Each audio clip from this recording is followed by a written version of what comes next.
Jadi kitab Keluaran berada di dalam kitab Musa, 5 kitab yang ditulis Musa sebagai awal dari Alkitab, dan 5 kitab ditulis oleh Nabi Yohanes, oleh Rasul Yohanes sebagai penutup dari Alkitab. 5 kitab berarti dalam Alkitab ada penebusan. Angka 5 itu penebusan. Dalam kitab suci atau Alkitab ada penebusan dari keselamatan, menyelamatkan kita sampai menyempurnakan kita semua. Puji Tuhan. Sikap terhadap Alkitab atau kitab suci.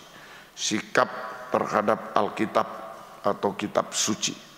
Nomor 1, jangan ragu terhadap Alkitab atau kitab suci. Jangan ragu terhadap Alkitab atau kitab suci. Ya, jangan ragu. Ya, sebab berasal dari surga, dari Allah.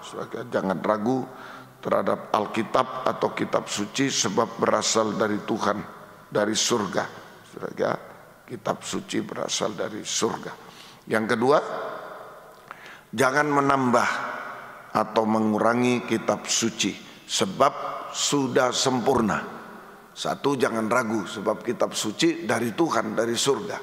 Yang kedua, jangan menambah atau mengurangi kitab suci, sebab sudah sempurna, sudah sempurna. Ya, itu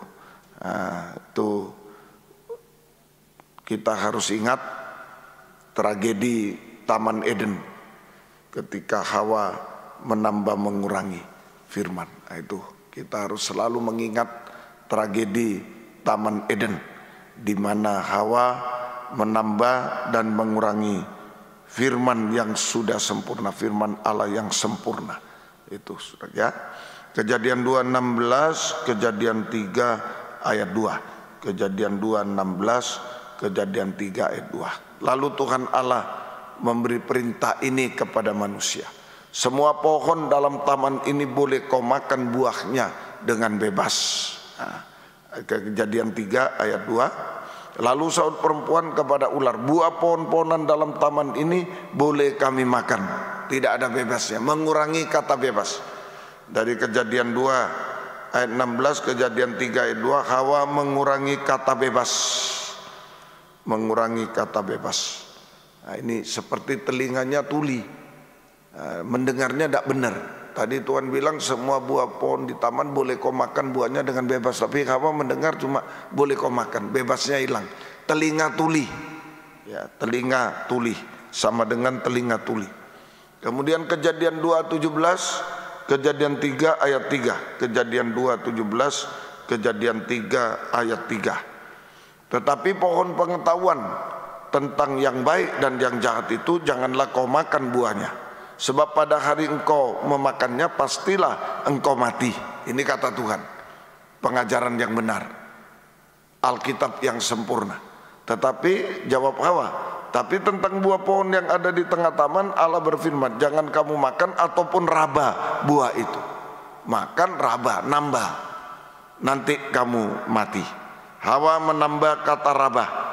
Nah, ini mulut, menambah itu dengan mulut. Mulutnya bisu, mulutnya bisu, ya, tanpa arti rohani itu ya. Mulutnya bisu itu. Nah, ini hati-hati ya. Jadi ada telinga tuli, ada mulut bisu tanpa arti rohani. Itu seringkali menambah firman sampai hilang arti rohaninya, tanpa arti rohani. Itu akibatnya kalau menambah mengurang, telinga tuli bisu, itu akibatnya Hawa jatuh dalam dosa. Semuanya kita jatuh dalam dosa. Hawa jatuh dalam dosa, kehilangan penebusan. Kalau Alkitab ditambah dikurang, sudah kehilangan penebusannya. Itu ya. Jadi Hawa jatuh dalam dosa sama dengan kehilangan penebusan. Kemudian diusir dari Taman Eden. Ini tragedi Taman Eden. Diusir dari Taman Eden ke dunia yang bersuasana kutukan.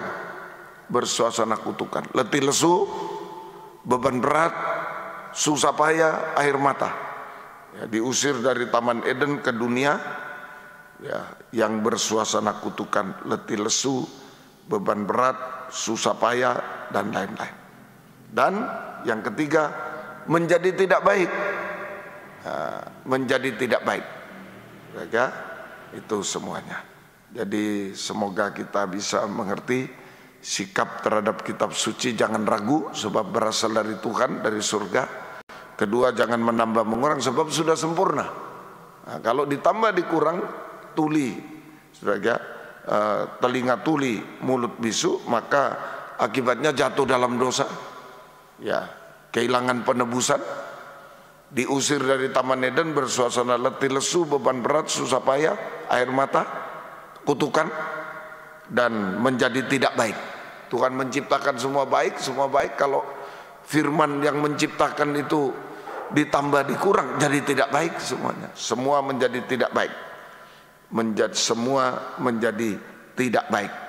Nah, ini terjadi di awal tragedi Taman Eden itu, awal Alkitab, kitab Kejadian.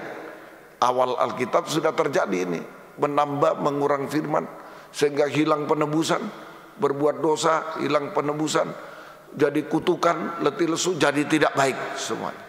Kalau dibiarkan binasa sampai binasa, tidak baik. Kalau dibiarkan sampai binasa selamanya. Ini terjadi di Kejadian, awal, ya, awal dari Alkitab. Nah, akhir zaman, akhir dari Alkitab, akhir zaman terjadi lagi. Ya, mari 2 Korintus 11 ayat 2 dan 3, Wahyu 22 18 19. 2 Korintus 11 2 dan 3, Wahyu 22 ayat 18 sampai 19. Sebab aku cemburu kepada kamu dengan cemburu ilahi, karena aku telah mempertunangkan kamu. Nah, ini masa pertunangan, tinggal satu langkah masuk pernikahan, zaman akhir ini. Masa pertunangan itu zaman akhir. Sedikit lagi masuk pernikahan anak domba itu, kedatangan Tuhan kedua kali, sudah akhir zaman. Mempertunangkan kamu kepada satu laki-laki untuk membawa kamu sebagai perawan suci kepada Kristus. Tetapi aku takut kalau pikiran kamu disesatkan dari kesetiaan kamu yang sejati pada Kristus, sama seperti Hawa diperdaya oleh ular itu dengan kelicikannya. Sama dengan Hawa dulu, akhir zaman sama. Dulu Hawa di Taman Eden diperdaya oleh ular, disesatkan oleh ular dengan kelicikannya. Nanti akhir zaman sama juga, disesatkan juga sama. Ya, nah, hati-hati. Kemudian Wahyu 22 ayat 18 19 sama, setelah disesatkan menambah mengurangi juga. Aku bersaksi pada setiap orang yang mendengar perkataan-perkataan nubuat dari kitab ini, jika seorang menambahkan sesuatu kepada perkataan-perkataan ini, maka Allah akan menambahkan kepadanya malapetaka yang tertulis dalam kitab ini. Dan jikalau seorang mengurangkan sesuatu dari perkataan dari kitab nubuat ini, dikurangi, ditambah, maka Allah akan mengambil bagiannya dari pohon kehidupan dan dari kota kudus, seperti yang ada tertulis dalam kitab ini. Nah, ini, saudara. Jadi pada akhir zaman, saudara, pada akhir zaman banyak hamba Tuhan yang menjadi sama dengan Hawa, sama dengan Hawa. Nah, itu saudara, yaitu pikirannya disesatkan oleh setan. Pikirannya disesatkan oleh setan, saudara, dengan kelicikannya, sehingga menambah dan mengurangi firman pengajaran yang benar, firman Allah atau Alkitab, ya, menambah mengurangi. Jadi pada akhir zaman banyak hamba Tuhan, pelayan Tuhan yang pikirannya seperti Hawa, yang pikirannya disesatkan oleh ular, oleh setan, sehingga menambah dan mengurangi Alkitab, firman Allah atau Alkitab, sehingga menambah mengurangi. Nah, itu, ini kita harus waspada, ya. Akibatnya sama, tuli dan bisu rohani, tuli dan bisu, menambah itu mulut bisu, ya, mengurangi telinga tuli, kurang jelas itu. Nah, telinga tuli, akibatnya tuli dan bisu rohani, cacat rohani. Tuli dan bisu sama dengan cacat, sama dengan tidak sempurna. tidak sempurna. Nah itu, tuli bisu sama dengan cacat rohani, sehingga tidak sempurna sama dengan tidak bisa menjadi mempelai wanita Tuhan. Tidak sempurna sama dengan tidak bisa menjadi mempelai wanita Tuhan, sama dengan ketinggalan saat Yesus datang kembali kedua kali. Ketinggalan pada saat Yesus datang kembali kedua kali, binasa selamanya. Nah ini mulai awal sudah terjadi, akhir terjadi lagi. Nah itu hati-hati, jaga ular dengan kelicikannya. Kalau di Taman Eden ular masih kecil, tapi di kitab Wahyu ular sudah menjadi naga merah padam. Nah, itu berkembang itu. Setan dengan penyesatannya, dengan dosa-dosa, puncak dosa berkembang semua. Waspada kita di akhir zaman. Ya, Tuhan tolong kita semua. Nah, supaya pikiran tidak disesatkan atau tidak diperdaya oleh ular, maka pikiran harus selalu diurapi oleh Roh Kudus. Nah ini yang kita jaga, pikiran, supaya pikiran tidak disesatkan ya oleh ular, saja. Maka pikiran kita harus selalu diurapi Roh Kudus. Syaratnya bagaimana pikiran bisa diurapi Roh Kudus? Imamat 21 ayat 12. Imamat 21 ayat yang ke-12. Ya, Imamat 21. Janganlah imam keluar dari tempat kudus, supaya jangan dilanggarnya kekudusan tempat kudus Allahnya, karena minyak urapan Allahnya yang menandakan bahwa ia telah dikhususkan ada di atas kepalanya. Akulah Tuhan. Nah ini minyak ada di kepala, itu di dalam tadi itu. Jangan keluar dari tempat suci. Nah, janganlah imam keluar dari tempat kudus, ruangan suci. Itu jadi syaratnya ya, supaya pikiran tidak disesatkan oleh ular, maka pikiran harus selalu diurapi Roh Kudus. Syaratnya kita harus tekun dalam tempat kudus, ruangan suci. Kita harus tekun dalam tempat kudus, ruangan suci. Ketekunan dalam kandang penggembalaan, ketekunan dalam 3 macam ibadah pokok. Ketekunan dalam kandang penggembalaan, ketekunan dalam 3 macam ibadah pokok, sehingga ya kita tidak melanggar kesucian, kita disucikan, kita selalu disucikan, ruangan suci namanya, kita selalu disucikan, dan kita selalu diurapi Roh Kudus ya. Dan tadi ayatnya ya, minyak urapan selalu ada di kepala, kita selalu disucikan ya, dan minyak urapan kita selalu minyak urapan ada di atas kepalanya. Kepala selalu diurapi oleh Roh Kudus. Kita selalu disucikan dan kepala selalu diurapi Roh Kudus. Nah, kepala, pikiran, kepala atau pikiran selalu diurapi Roh Kudus, sehingga tidak bisa disesatkan, tidak bisa disesatkan oleh ular. Nah, Tuhan tolong kita semua.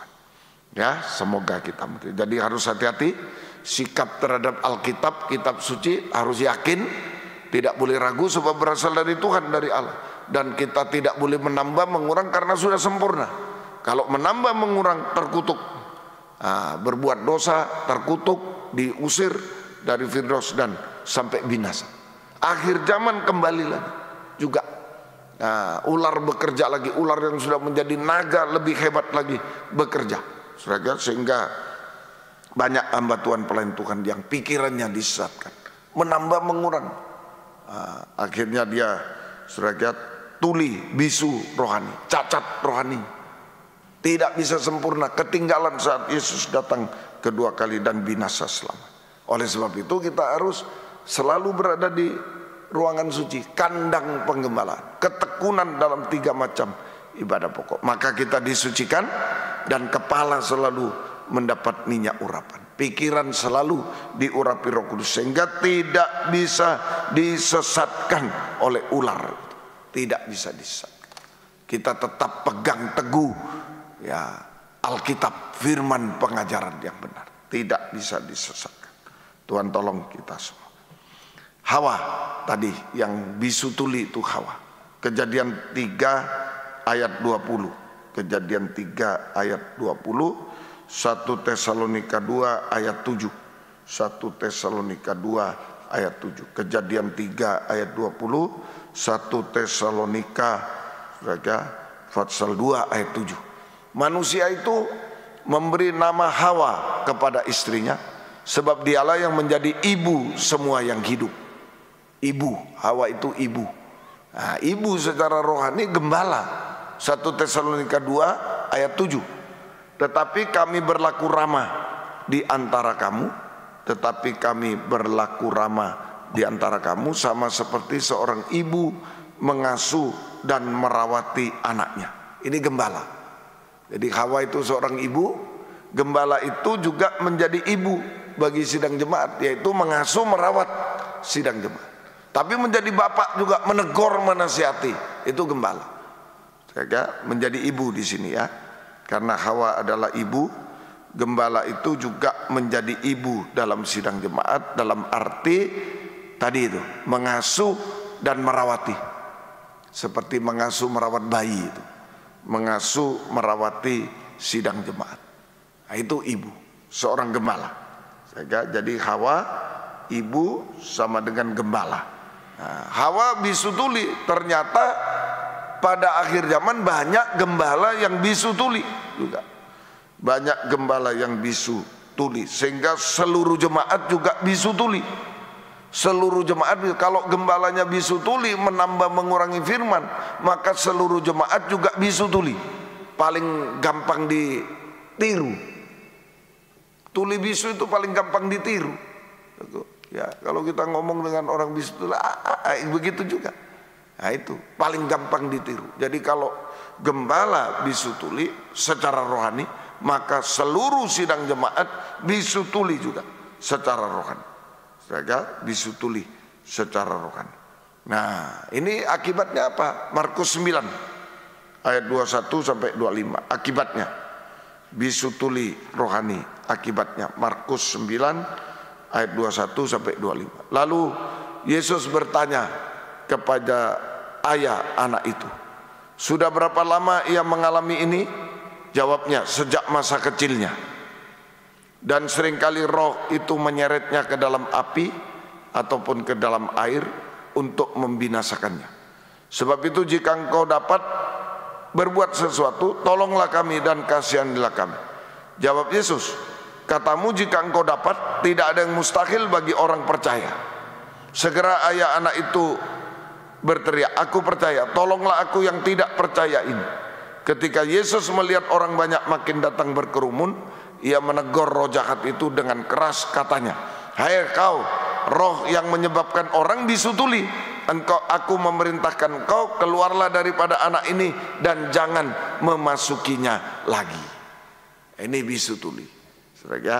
Jadi akibat bisu tuli rohani, sama dengan jatuh dalam sakit ayan rohani, mengalami penyakit ayan rohani. Nah, itu akibat dari bisu tuli rohani.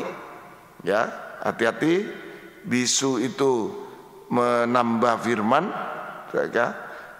tuli itu mengurangi firman. Akibat bisu tuli rohani, maka sama dengan jatuh dalam penyakit ayan rohani, gila babi. Jatuh dalam penyakit ayan rohani, gila babi. Itu ya. Nah, kita harus hati-hati betul-betul kalau menambah mengurangi firman. Bisu tulu merubah firman pengajaran yang benar. Nah, itu jatuh dalam penyakit ayan rohani, gila babi. Dalam terjemahan lama, gila babi, ayan rohani. Ayan secara rohani itu gila babi. Gila babi. Kita baca ayat yang ke-18, Markus 9 ayat yang ke-18. Ya, ini. Dan setiap kali roh itu menyerang dia, roh itu membantingnya ke tanah. Lalu mulutnya berbusa, giginya bekertakan, tubuhnya menjadi kejang. Aku sudah meminta kepada murid-muridmu supaya mereka mengusir roh itu, tapi mereka tidak dapat.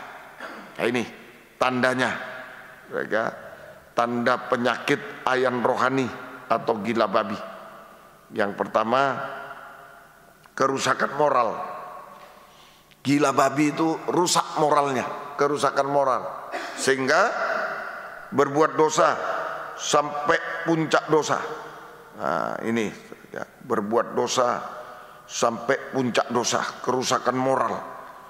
Hanya berbuat dosa sampai puncak dosa, dosa makan minum, kawin mengawinkan, hanya berbuat itu terus. Itu ayan rohani, gila babi. Ya. Kemudian terjadi kehancuran nikah dan buah nikah. Terjadi kehancuran nikah dan buah nikah. Ya. Ini terjadi kehancuran nikah dan buah nikah. Itu ayan rohani. Kalau sudah berbuat dosa, puncak dosa, ya terjadi kehancuran. Kemudian penyakit ayan ini kalau kena api ya tidak rasa, ya sampai mati. Kalau dia lagi kumat, ayannya kambuh, lalu masuk ke dalam api ya mati, tidak rasa. Masuk ke dalam air dia tenggelam, tidak rasa, mati rasa. Penyakit ayan itu membuat mati rasa. Penyakit ayan rohani membuat mati rasa rohani. Artinya tadi membuat saudara, penyakit ayan membuat kerusakan moral tadi. Hanya berbuat dosa puncak dosa, kehancuran nikah. Kemudian membuat mati rasa secara rohani. Mati rasa secara rohani. Artinya saudara, nah itu berbuat dosa tapi tidak pernah menyesal. Nah, itu mati rasa. Berbuat dosa, sudah berbuat dosa tetapi tidak pernah merasa menyesal. Nah, tetap merasa benar. Nah, itu sudah berbuat dosa tapi tidak saja, sudah berbuat dosa tapi tidak pernah menyesal. Nah, itu saja, tidak pernah menyesal. Nah, karena merasa benar, kebenaran diri sendiri, mati rasa itu. Kebenaran diri sendiri, sudah berbuat dosa, menyalahkan orang lain, menyalahkan Tuhan. Nah itu, tidak merasa apa-apa, tidak merasa menyesal, merasa benar bahkan. Nah, itulah kebenaran diri sendiri. Itu mati rasa. Hati-hati mati rasa ini. Berbuat dosa tapi tidak pernah menyesal. Tidak pernah menyesal, ya, berbuat dosa tapi merasa benar, kebenaran sendiri. Sehingga mati rasa juga tidak merasa apa-apa dalam ibadah pelayanan. Itu mati rasa. Tidak merasa apa-apa dalam ibadah pelayanan, tidak pernah dijamah, tidak pernah ditolong, tidak pernah. Tidak merasa apa-apa dalam ibadah pelayanan, kering ibadah pelayanannya. Kering ibadah pelayanan. Itu mati rasa. Hati-hati, ya. Kemudian mulutnya berbusa, perkataan sia-sia. Mulutnya berbusa, perkataan sia-sia, dusta, gosip, fitnah, menghujat, itu mulutnya berbusa. Saudara, itu. Kemudian giginya bekertakan. Giginya bekertakan. Penderitaan lahir dan batin. Artinya penderitaan lahir dan batin. Letih lesu, beban berat, susah payah, air mata. Nah itu giginya bekertakan. Penderitaan lahir batin yang membuat letih lesu, beban berat, susah payah, air mata. Ini kalau tuli bisu, hati-hati. Gembala banyak tuli bisu, sidang jemaat tuli bisu juga, menambah, mengurang, merubah firman, bukan mempraktekkan, malah merubah-rubah firman, pengajaran yang benar. Nah itu mengakibatkan penyakit gila babi, ayan rohani, gila babi. Nah itu tanda-tandanya tadi.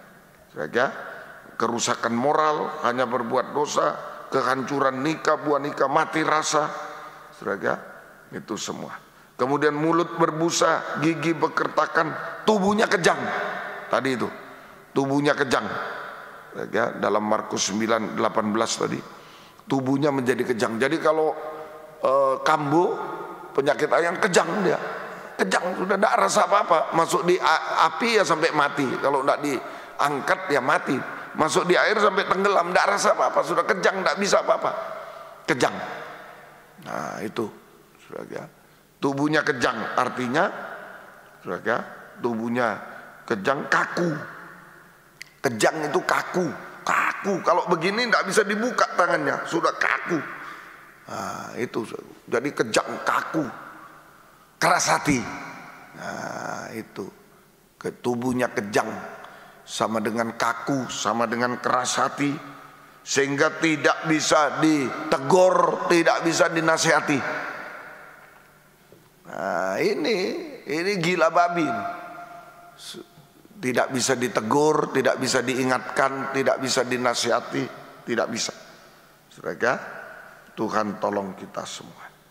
Kemudian ini akibat sakit ayan rohani, gila babi. Masalah tidak pernah selesai. Kelihatan baik, kambuh lagi. Kelihatan baik, kambuh lagi. Masalah tidak pernah selesai. Mustahil. Masalah yang mustahil, penyakit yang mustahil waktu itu. Masalah yang mustahil. Ya, Tuhan tolong. Dan selalu dalam ketakutan, stres juga. Selalu dalam ketakutan. Dia tahu kalau dia kambuh di api, dekat api mati dia. Kambuh di air mati juga dia. Takut dia. Ketakutan, stres, tidak tenang. Nah, itu gila. Itu gila babi. Ya. Jangan dibiarkan kalau kita tidak tenang, stres, jangan dibiarkan. Diperiksa bisu tulinya itu. Kalau dibiarkan, wah lama-lama kita gila beneran nanti itu. Jangan sampai ya. Tuhan tolong kita semua. Semoga kita bisa mengerti. Tuhan tolong. Ya, Tuhan tolong. Jalan keluarnya Markus 9 ayat yang ke-29. Markus 9 ayat 29, Matius 17 ayat 21 sama. Jawabnya kepada mereka, jenis ini tidak dapat diusir kecuali dengan berdoa. Diterangkan di Matius 17 21, jenis ini tidak dapat diusir kecuali dengan berdoa dan berpuasa. Nah, ini jalan keluarnya berdoa belum cukup, ditambah puasa, ditambah semalam suntuk ini. Nah, kita puasa sudah, semalam suntuk. Nah, sama, mempercepat. Jadi jalan keluarnya kita berdoa ditambah puasa, kita berdoa ditambah semalam suntuk, berdoa semalam suntuk. Ya? Nah, semoga kita bisa mengerti. Nah, ini Tuhan tolong kita semua. Nah, lewat doa semalam suntuk terjadi proses perobekan daging. Lewat doa semalam suntuk, bukan doa puasa sekarang ini, lewat doa semalam suntuk, nah, terjadi percepatan perobekan daging. Terjadi percepatan perobekan daging yang tidak percaya. Nah, itu perobekan daging yang tidak percaya menjadi percaya. Tadi itu Markus 9, tolonglah aku yang tidak percaya ini. Perobekan daging. Jawabnya Markus 9 ayat yang ke-23. Jawab Yesus, jika engkau dapat, tidak ada yang mustahil bagi orang percaya. 24, segera ayah anak itu berteriak, aku percaya, tolonglah aku yang tidak percaya. Nah, ini. Jadi anaknya sakit ayan gara-gara ayahnya tidak percaya. Nah, itu. Ya. Jadi terjadi percepatan perobekan daging, yaitu daging yang tidak percaya menjadi percaya dan mempercayakan diri sepenuh kepada Tuhan. Daging yang bimbang, ragu, tidak percaya, biarlah pagi ini menjadi saudaraku percaya dan mempercayakan diri sepenuh kepada Tuhan. Nah, ini nomor satu, iman. Nah, kita mohon aku lewat doa semalam suntuk, daging yang tidak percaya, yang ragu, yang bimbang, dirobek, diganti dengan percaya dan mempercayakan diri sepenuh kepada Tuhan. Iman sepenuh kepada Tuhan. Kemudian bisu tuli dirobek, perobekan daging yang bisu tuli, sehingga menjadi telinga yang baik, yaitu bisa mendengar dan dengar-dengaran pada firman Tuhan, pada firman pengajaran. Bukan menambah mengurang, bukan melawan. Itu menambah mengurang itu melawan, bisu tuli, melawan firman. Jangan merubah firman, melawan firman, tidak boleh. Tapi kita dari tuli menjadi telinga yang baik, bisa mendengar dan dengar-dengaran, taat dengar-dengaran pada firman Tuhan.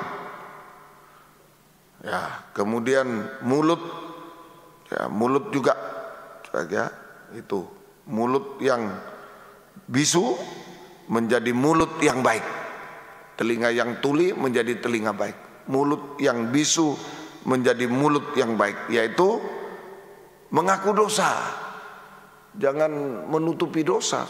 Mengaku dosa kepada Tuhan sesama jika diampuni, jangan berbuat dosa lagi.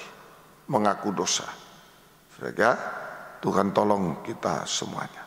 Itu mengaku dosa. Kemudian setelah mengaku dosa, jujur. Itu mulut yang baik. Mengaku dosa sama dengan jujur. Kemudian bersaksi. Kemudian menyembah kepada Tuhan. Menyembah kepada Tuhan. Tuhan tolong kita semuanya, sampai bisa menyembah Tuhan. Maka kuasa Tuhan turun. Markus 7:37, kita menyembah Tuhan menjadi rumah doa. Kita jujur dulu, ya, akui dosa-dosanya, akui keadaan kita, kekurangan kita, bisu tuli kita semuanya. Keadaan sakit ayannya mungkin kejang, tidak bisa dinasihati, mungkin selaku kerusakan moral, mungkin mulut berbusa, perkataan yang sia-sia, mungkin gigi berkertakan, kita letih lesu sebenarnya, penderitaan lahir batin, letih lesu, beban berat, susah payah dan lain-lain. Ayo serahkan pada Tuhan. Jujur mengaku dosa, jujur mengaku segala keadaan kita kepada Tuhan. Kemudian bersaksi, menyembah Tuhan. Markus 7:37 ayat terakhir. Markus 7 ayat 37. Maka takjub dan tercengang. Mereka takjub dan tercengang dan berkata, Ia menjadikan segalanya baik. Yang tuli dijadikan mendengar, yang bisu dijadikan berkata-kata. Yang tuli dijadikan mendengar, yang bisu dijadikan berkata. Kalau telinga baik, mulut baik, maka semua menjadi baik. Tuhan menjadikan semua baik. Tuhan menjadikan segala-galanya baik. Itu saudara, Tuhan menjadikan segala-galanya baik. Artinya, saudara, Tuhan menjadikan semuanya baik. Yang hancur jadi baik, itu tetap. Kehancuran apa saja bisa jadi baik. Ini kuasa Tuhan atas kehidupan kita, saudara. Kemudian semua selesai. Masalah-masalah tadi itu, masalah yang mustahil, kemudian kerusakan moral, kehancuran nikah, selesai semuanya. Asal kita bisa percaya, asal kita bisa, saudaraku, tadi percaya dan telinga baik, mulut baik, taat dengar-dengaran, mulutnya jujur, bersaksi, menyembah Tuhan. Sudah kuasa Tuhan yang bekerja. Semua baik, hancur jadi baik. Semua selesai pada waktunya. Semua itu tadi tanda-tanda ayan rohani itu diselesaikan oleh Tuhan. Dan semua indah pada waktunya. Semua menjadi indah pada waktunya. Jika Yesus datang kedua kali, semua menjadi sempurna. Kalau bisu tuli cacat, tapi kalau sudah sembuh, semuanya sudah baik, semua menjadi sempurna. Saudara, semua menjadi sempurna seperti Yesus untuk layak menyambut kedatangannya kedua kali di awan yang permai.